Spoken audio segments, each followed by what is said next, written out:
Hey everybody, it's Dana. Welcome back to my YouTube channel. Today we're going to be doing some ink blending, but we're going to be doing this in fall colors.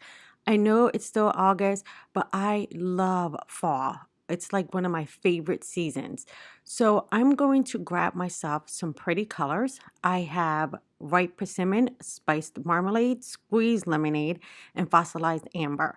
So let's go ahead and get started. So for my paper, I am using the Bristol paper. It's my favorite paper. And I'm also using these brushes here, these makeup brushes. Now, if you missed my tutorial on these makeup brushes, I'll go ahead and link it above so you can see how these work.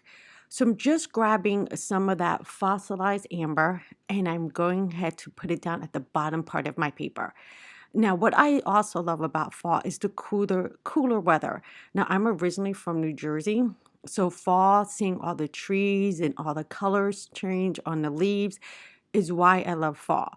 Now, it is really hot still down here in September, but it does start to cool down in like October. So yeah, I'm already wishing for fall right now. So the next color I'm going in with is the Squeeze Lemonade. Now I really like how these two colors blended together, even though the yellow of the Squeeze Lemonade is a little bit brighter. It works so beautifully with the fossilized amber. The next color I'm going to use is the Spice Marmalade. Now this color to me always speaks fall. I think it's such a beautiful orangey rusty color, and it's one of my go-to anytime I'm making fall cards, fall backgrounds. It's just such a pretty color. Now I'm just blending that in and tapping off the ink on that scratch piece of paper just so I can get a really good blend.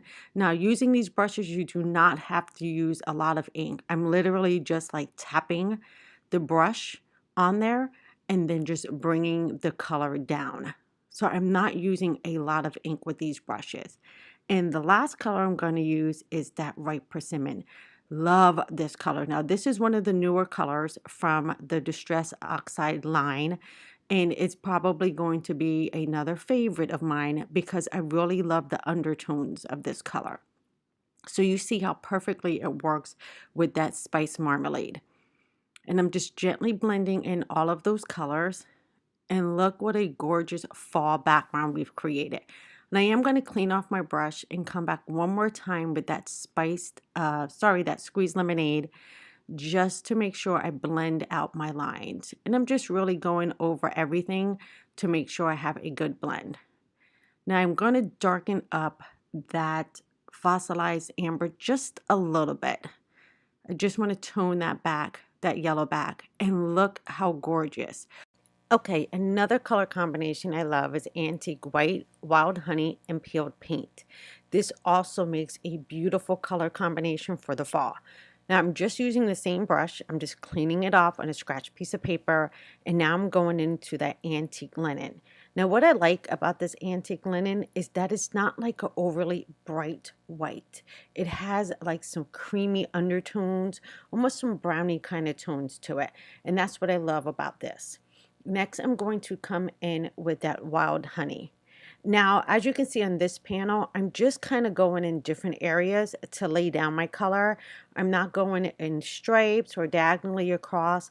I like to do this technique as well when I blend out my backgrounds because it just gives a very pretty color variation across the card panel. All right, I'm going to clean off my brush again, and now I'm going to go into that peeled paint.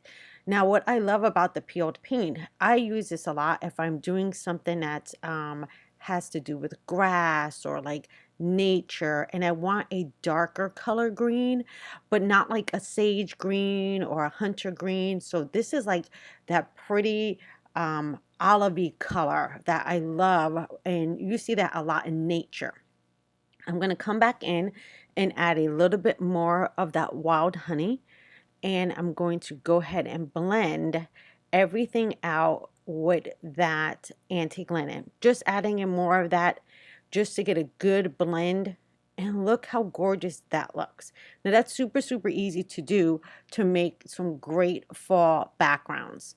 Now, of course, I want to add a little bit of water to both of these just to activate that ink and to get it nice and creamy and then I'm just going to dab off the water, and I get those water splotches that I really like when I'm using the distress inks. So look how gorgeous that is. Now I went ahead and I turned these two panels into cards because that's what we're making them for, right? So I made an hello card, very clean and simple with just the word. And I'm always looking for thank you cards. So I actually made a thank you card as well. All right, everybody. I hope you liked the video. Please feel free to give me a thumbs up and don't forget to subscribe. I'll see you guys soon. Bye-bye.